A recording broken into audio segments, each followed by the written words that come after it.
came out with a report saying that PAGCOR chairman Al Tenco won about 7.1 billion pesos in government contracts through the Nation Star Development Corporation, which he founded. How does the palace respond to comments that there may be a potential conflict of interest in this case? Sa ating pagkakaalam ay nakapagsabi na rin ang kanyang sagot o nasabi na po ni Chairman Altenco ang sagot sa issue na ito. So, doon na naman po tayo. Yun na naman po ang ating masasabi dyan.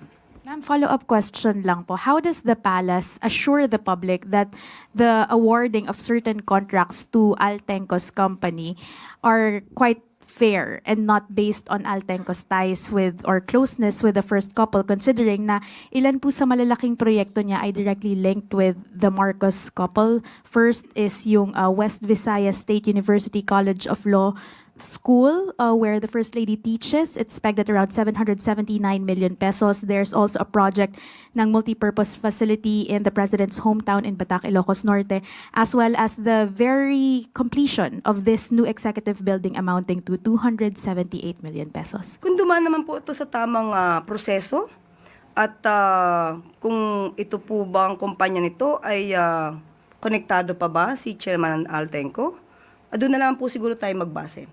Kung ito naman po ay hindi mako-question ang kalidad ng kanyang pagkakagawa at wala namang masasabing anomalya, doon na lamang po muna tayo dahil mismong si Chairman Altenco na po ang nagsabi na siya'y walang kinalaman dito. Last, ma'am, you see no need to review the contracts considering na what happened with Silver Wolves Construction is also quite similar in the sense na baka may potential conflict of interest. Mas maganda po siguro kung mayroong nagbibintang, magbigay na sila agad ng ebidensya para ma-review po.